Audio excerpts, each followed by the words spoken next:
قل للذي يسعى لإرضاء الإله اسلك طريق المصطفى خير الدعاء يا أسوة الداعين يا خير الورى يا قدوة الهادين يا علم الهدى ما كنت فظا أو غليظا بينهم وبرحمة من ربنا.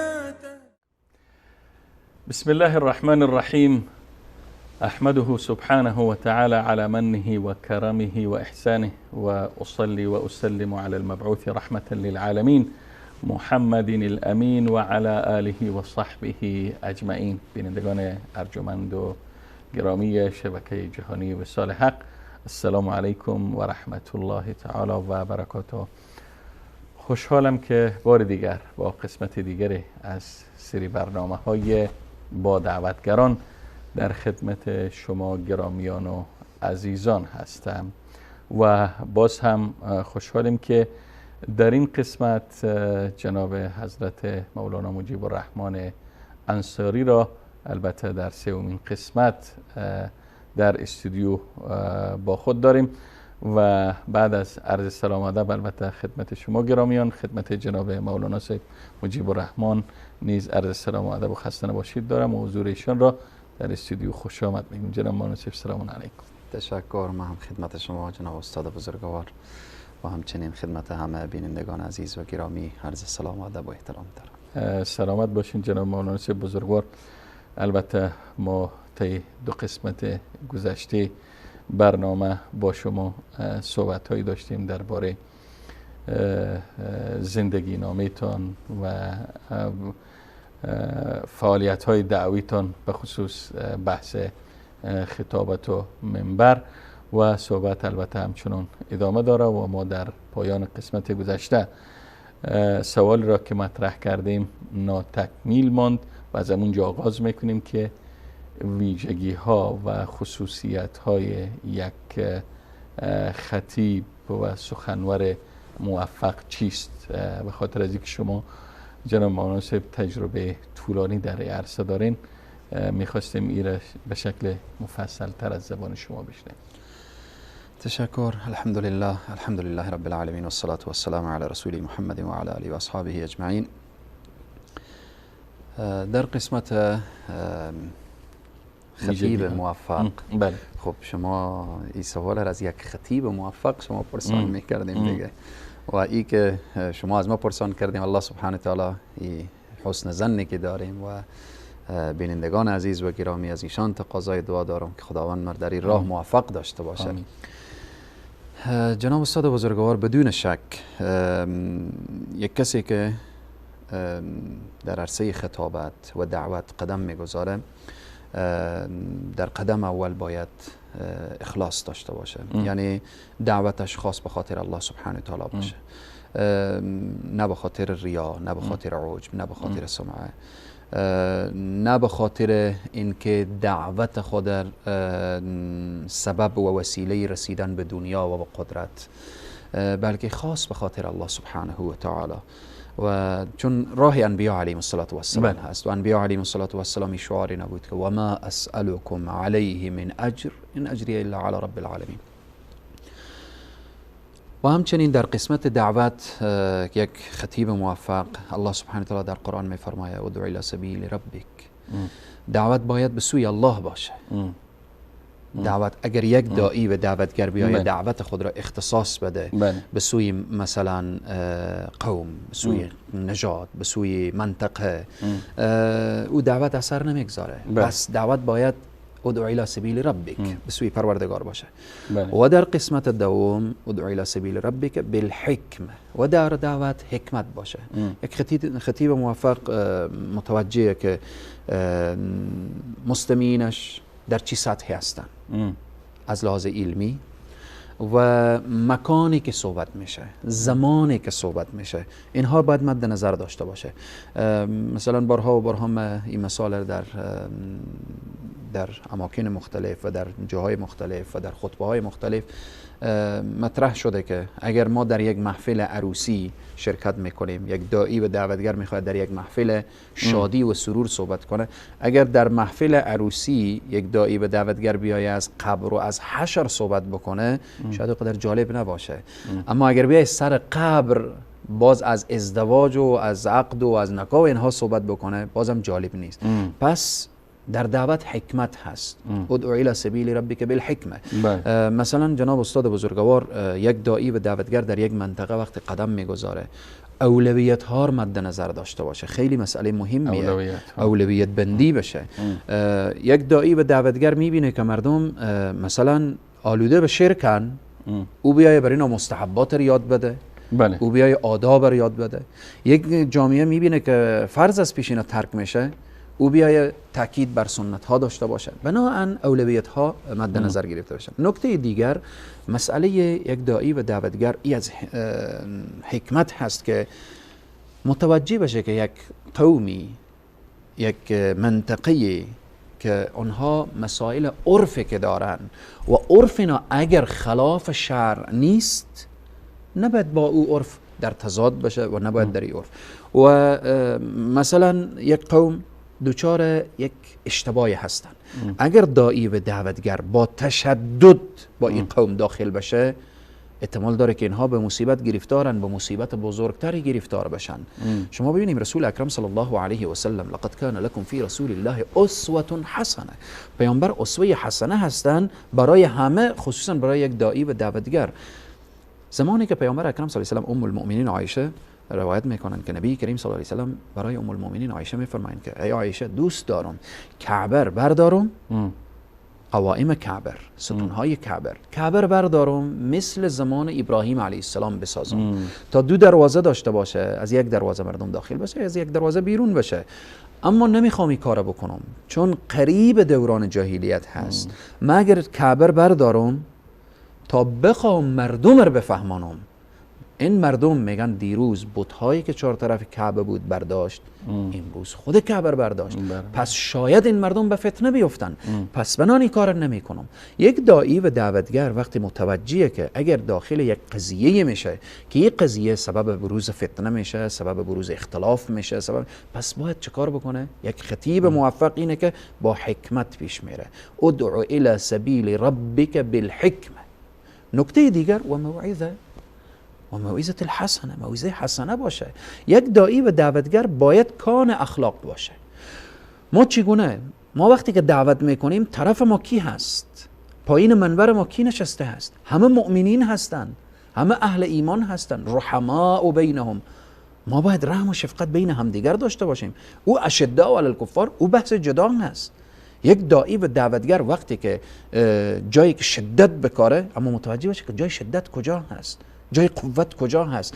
اما نباید ما در وقت مقتدی خود را مخاطب میکنیم و ما مستمعین خود را مخاطب میکنیم و ما او کسی که پایین منبر ما نشسته او را مخاطب میکنیم. بنابراین جناب استاد بزرگوار بسیار مهمه. من همیشه بارها و بارها برای دوستا این نکته بیان میکنم که اگر ما هر قدر داعی به دعوتگر بشیم مقام ما به سیدنا موسی علیه السلام نمیرسه، پیامبر اولوالعزم الهی. بله. اگر طرف ما هم هر قدر شقی و بدبخت بشه، از فرعون بدبختتر نمیشه، بازم الله سبحانه تعالی برای حضرت موسی و برای هارون اذهبا الی فرعون، هر دوتاشون بریم طرف فرعون او دعوت بکنیم، اما متوجه باشیم اذهبا الی فرعون فانه طغى، متوجه باشیم که سرکشه، طغیانگره، شاید حرف شما رو نپذیره، شاید شما رو حبس بکنه، شاید زندانی کنه، شاید بالاخره شما رو شکنجه کنه. با این همه که او طغا هست، سرکش هست، فقولا له قولا لینا. شما وقتی با این سخن میگویید سخن نرم بگید، سخنی بگیم که بالاخره امیده که دلش نرم بشه. به این جناب استاد بزرگوار، پس یک داعی و دعوتگر، یک خطیب موفق باید که در دعوت یا موعظه حسنه باشه، ولو که در جای میرسه و جادلهم بالتی هی احسن، اگر بحث مجادله شد، بحث گفتگو شد، بحث اینها شد، باز هم باید که او به وجه احسن باشه. نکته دیگر جناب استاد بزرگوار، یک داعی و دعوتگر وقتی حرف میزنه باید کاملا حرفهایش مستند، مستدل، قوی و اینها باشه. و من خودم شخصا همیشه یکی از توصیه هایی که جد بزرگوار ما، توصیه هایی که پدر بزرگوار ما برای ما داشتن ای بود، خصوصا پدر بزرگوار ما میگفتن بابا جان در منبر از کتاب الله و سنت رسول الله بگو. میگن وقتی که تو قرآن و حدیث میگی قلبم مطمئنه، اما از قرآن و حدیث که بیرون میشیم ما پریشان میشم. به خاطر از این که اگر همیشه تاکید و توصیه پدر بزرگوار ما این بود که میفرمودن برای ما همیشه که اگر به خاطر حرفی که از کتاب الله و سنت رسول الله بیان کردی سرتو زیر دار هم بره، برای تو افتخار هست. اما اگر بر دنبال قیل و قال دیگری رفتی و بالاخره به زیر دار رفتی، وقت برای همه ما بالاخره جای حسرت و ندامت و بالاخره جای پریشانی و پشیمانی و اینها پیدا میشه. پس بناهن یک داعی و دعوتگر همیشه حرفش با دلیل باشه، مستند باشه، مستدل باشه، با حجت باشه. و همچنین از جمله رمز موفقیت یک داعی و دعوتگر جناب استاد بزرگوار اینه که داعی و دعوتگر، خطیب از هر قومی که هست، از هر قومی که هست، اما در عرصه دعوت خود را خادم همه مردم بدونه، خود را بسته نکنه به یک قوم. و ما جناب استاد بزرگوار باشه. جناب استاد بزرگوار من واقعا همونطوری که در قسمت اول اشاره کردم که در نسب انسان نباید افتخار بکنه و اگر افتخار هم میکنه با کنار تقوا و پرهیزگاری که الله سبحانه تعالی برای همه ما و برای بینندگان تقوا رو نصیب کنه. آمین. برای خود من شخصا یکی از رمزهای موفقیت مسئله همین بود که از خاندان و از سلاله ابو اسماعیل هروی خواجه عبدالله انصاری، یعنی مسما و ملقب به انصار، یعنی داخل افغانستان تمام اقوام احترام خاص داره، تمام اقوام توجه میکنه و این برای خود من شخصا که همیشه برای داعیا و دعوتگرا توفیق الهی بوده. اگر داعی و دعوتگر میخواه که موفق باشه در این راه، خدا وابسته به هیچ قوم همیشه تعریف و توصیف از قوم دیگری داشته باشه. اگر مثلا ازبک تعریف از قوم دیگری داشته باشه، اگر ترکمن از قوم، اگر تاجیک، بالاخره خب خلاصه این که خود را مرتبط به یک قوم بسته نکنه، خود را بدانه. به خاطر چی؟ العلماء ورثة الانبیاء، علما وقتی میراث بر انبیا هستن، انبیا علیهم السلام، نبی کریم صلی الله علیه و سلم، آیا قومی هست مسلمانی که در روی زمین زندگی میکنه؟ به هر قومی که هست، آیا میشه بگه که من ارتباط به پیامبر ندارم و پیامبر ارتباط به من نداره؟ پس داعی و دعوتگر خود باید محدود نسازه به یک قوم، به یک قبیله، به یک طایفه، در یک شهر، حتی در یک شهر، در یک جا ارتباط داره به کل امت اسلامی و مرتبط میشه به همه اقوام. این به طور خلاصه و فشرده جناب استاد بزرگوار. و اما رأس همه گپا، رمز موفقیت برای همه داعیا و دعوتگرا اخلاص در دعوت هست. تشکر جناب مولانا صاحب. البته شما به یک سلسله ویژگی ها و خصوصیت های دعوتگر موفق اشاره کردین که البته در کنار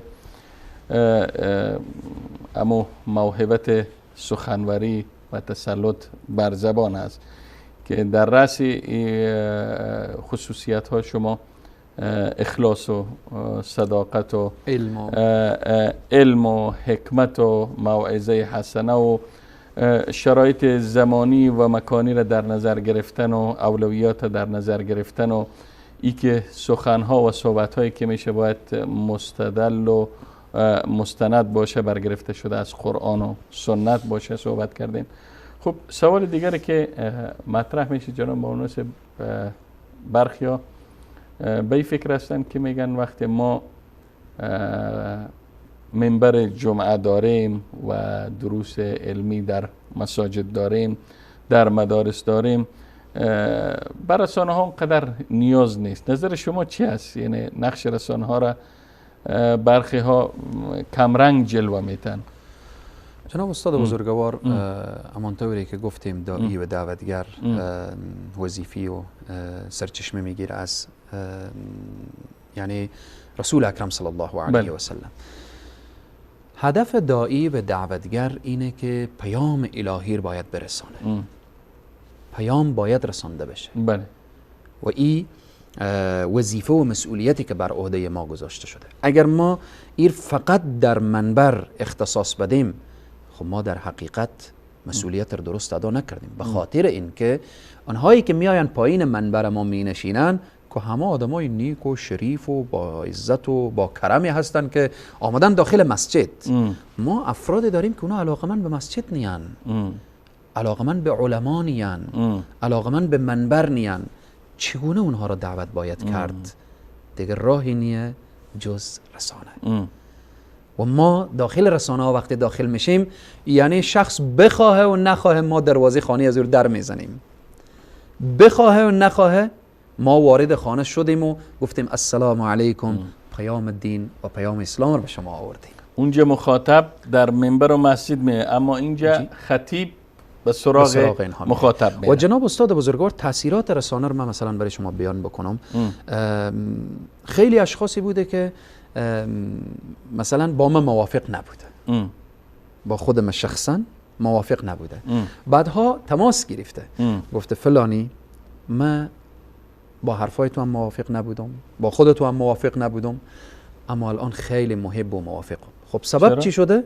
سبب این شده که من وقتی که از خانه بیرون می شدم، شما وقتی در رسانه می آمدیم یا در تلویزیون یا در رادیو، فلان فرزندمه یا پسرمه، دخترمه یا فامیلمه علاقمند بوده. علاقمندی او باعث شده که من علاقمند باشم. یعنی شما ببینیم اگر در داخل یک خانواده 10 نفر باشن، 2 نفر موافق و علاقمند به برنامه دینی و علما و دعوتگرا باشه، از برکت دین هست. این برکت دین هست که الله سبحانه و تعالی در این برکت گذاشته، انا نحن نزلنا الذکر و انا له لحافظون. این 2 نفر بر 8 نفر دیگر غالب میشه و 8 نفر علاقمند به دین میشن و علاقمند به علما و داعیه و دعوتگرا میشن. و امروزه هم میبینیم که خیلی اشخاصی از طریق رسانه ها هدایت شدن، از طریق رسانه مسائل دین رو یاد گرفتن، از طریق رسانه و خصوصا و بالاخص جناب استاد بزرگوار برای خواهران عزیز و گرامی ما اینقدر که حال منبر و مسجد برای برادرها میسر هست، برای خواهران میسر نیست. بهترین منبر داخل خانه برای خواهران همین رسانه ها هست. بهترین، یعنی جناب استاد بزرگوار و بهترین فرصت هم هست.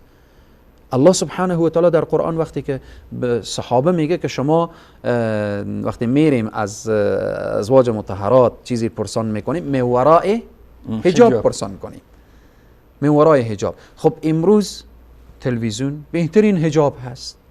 یعنی شکلی نیست که طرف بیاید اختلاط بکنه، بشینه با هم قصه کنن و بالاخره در این راستا عالم و داعی و دعوتگر میره داخل یک شبکه، داخل یک تلویزیون، داخل یک رسانه، چی صوتیه چی تصویریه، در این راستا حرف دین مطرح میشه و مسائل دین بیان میشه. و امروزه هم جناب استاد بزرگوار، باز هم من یکی از مسائلی که به یادم اومد، یک روز یک جوان، ما میخواستم که جناب مناسب دایم از خاطراتتان بپرسیم، اما خوشبختانه که خودتان خاطرات خودتان بیان میکنین. بفرمایید. یک جوانی از جوانان با خدا، یعنی قصه مرتبط میشه به 8-9 سال قبل، آمد گفت که من یک کتاب به بغل داشت. گفت این کتاب رو ببینیم. کتاب در حدود شاید بیش از 100 صفحه.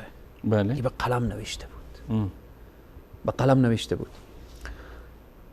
من گفتم که چیزایی که بسیار برای من جالب میایه که احساس میکنم که یا من حفظ کردم این کتاب، یا گویا که این کتاب من چند مرتبه خوانده باشم، این چرا قدر برای من آشنا معلوم میشه. گفت که این کل صحبتای شما هست که من گوش کردم و نوشتم. سبحان الله. یک جوان آمده بود از من، حتی این مسئله پرسان کرد که اجازه من رو چاپ بکنم در این راستا، که بعدها گفتم که نه، فقط خودتو بخوان تا ببینیم انشالله که قسمت چی خواهد بود. جناب استاد بزرگوار، حالا این فرصت برای این جوان از طریق رسانه میسر شده. اگر صدای شما ضبط نمیشد، اگر تصویر شما ضبط نمیشد، از او طریق نمیتونست رادیو یا تلویزیون به گوش مردم رسانده نمیشد، امکان نداشت. جناب استاد بزرگوار، بازم چون از خاطرات گفتیم، ما باز هم چون بس رسانه هست، بله، ما در ابتدا و در بدایت خطابت سخت مخالف ثبت و تسجیل و فیلم برداری داخل مسجد و کامره بیاید داخل مسجد مخالف بودم. واقعا الان هم بسیار ذوق و شوق ندارم به عکسی که در از او فایده نباشه یا یک چی نباشه، ولی بازم یک تسجیلاتی که از او کسی استفاده بکنه که میبینیم امروز خیری و انشالله که به جامعه و امت اسلامی میرسه. جناب استاد بزرگوار، ما در مدرسه نشسته بودم، 3 نفر جوانهای بسیار مؤمن و متدین، نحسبهم كذلك والله حسبهم. بعداً که بعدها که وقتی که من میگم متدین، او تدین از اونا رو دیدین شما. آمدن نشستن داخل مدرسه، ما چند نفر از شاگردان نشسته بود، قرائت و تجوید میخوندن و بعضی دروس دیگری داشتن. دیدم جوان طرفم نگاه میکنه، منتظره که این شاگردا از پیش ما برخیزن و اونا بیاین سوالات خصوصی داشته باشن. خب من قبل از اینکه این کل شاگردات تمام بشه، اینا رو صدا کردم، یک جوان رو گفتم شما به من کار دارین؟ گفت بله کار دارم. جناب استاد بزرگوار، این قصه و این داستان برمیگرده شاید به 13 سال قبل، 12 سال قبل، یعنی 2-3 سال از خطابت بیشتر نگذشته بود. و مجردی که به این جوان گفتم که چی کار داری و سوال داری، دیدم گریه کرد. اولین جمله ای بود که شما به من بگیم مرا الله میبخشه یا نمیبخشه. ما گفتم عجب سوالیه، شما چه کار کردید؟ چی الله سبحانه و تعالی رحمت از بی پایان هست، ان الله یغفر الذنوب جمیعا. بعد این جوان گفت که ما چند نفر از جوانها داخل یک خانه شب نشسته بودیم و فیلم های مبتذل نگاه میکردیم. در بین ما یکی از این جوانها یک فیلم CD از شما گذاشته. ما این فیلم نه به خاطر دیدن که ما این را گوش کنیم، این فقط به خاطر استهزا گفتیم این را بمانیم، همین ملا را کم استهزا کنیم، بخندیم. گفت که یک مرتبه این را گذاشتیم، این فیلمیه که مخفی در داخل مسجد از ما ثبت شده و پیرامون عذاب قبر بدون اذن و اجازه درباره عذاب قبر صحبت شده بود. گفت که مرحله اول گوش کردیم، دیدیم که نه والله حدیث و آیه و اینها. گفت با هم گفتیم که بیایم امیر دوباره گوش کنیم. گفت آخرای شب بود، توفیق الهی بود. گفت آخرای شب بود که این دوباره که گوش کردیم و شروع کردیم، گفت همه ما شروع کردیم به گریه کردن. گفت نیم ساعت با هم گریه میکردیم. گفت چند نفر گفتن که ما روی ما نمیشه که بریم پیش فلانی. ما 3 نفر آمدیم به نمایندگی 10 نفر 12 نفری که بودیم. حالا بگو الله ما رو میبخشه یا نمیبخشه. جناب استاد بزرگوار، اونجی انگیزه برای ما پیدا شد که تو نباید مانع ثبت و تسجیل برنامه ها بشی. بله. تا ای که فردای ما مسئول فرهنگی بخش مسجد و انجمن پروگرامی که داشتیم صدا کردم، گفتم که از این جمعه اجازه اگه شما ثبتم میکنیم. دوستا تعجب کردن، گفتن تا بال اجازه نمیده، تغییری رونما این چه کار شد؟